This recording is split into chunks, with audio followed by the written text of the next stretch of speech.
More than 46% of adults in the U.S. have had at least one dose of the coronavirus vaccine, but we are still waiting on a shot for children. One of the first clinical trials testing a vaccine on infants is happening right here in Atlanta. As Karen Greer explains, Children's Healthcare of Atlanta is teaming up with Emory University for this groundbreaking clinical trial, Karen. This is big news, Rick. It's the same Moderna COVID-19 vaccine currently being distributed nationwide for people 18 and over. Researchers are hoping parents enroll their little ones for this study called Kid Cove. All right, ready? 1, 2, 3.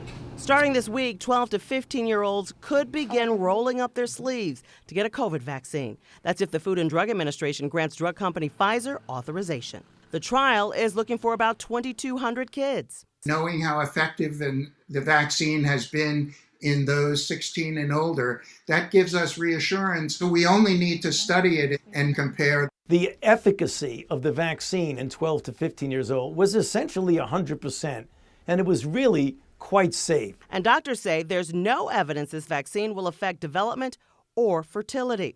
And now news, Emory University and Children's Healthcare of Atlanta are testing the Moderna vaccine for children 6 months to 12 years of age.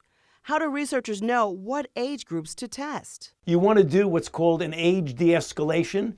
We now have it from 12 to 15. Then you work your way downward from 12 to 9 years old, 9 to 6 years old, 6 to 2 years old. And you're all done.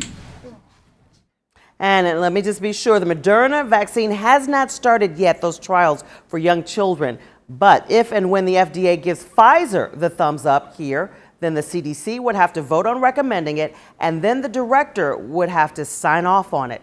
The CDC does have an emergency meeting on the books for this Wednesday. Karen Greer, CBS 46 News. Karen, thank you so much for that.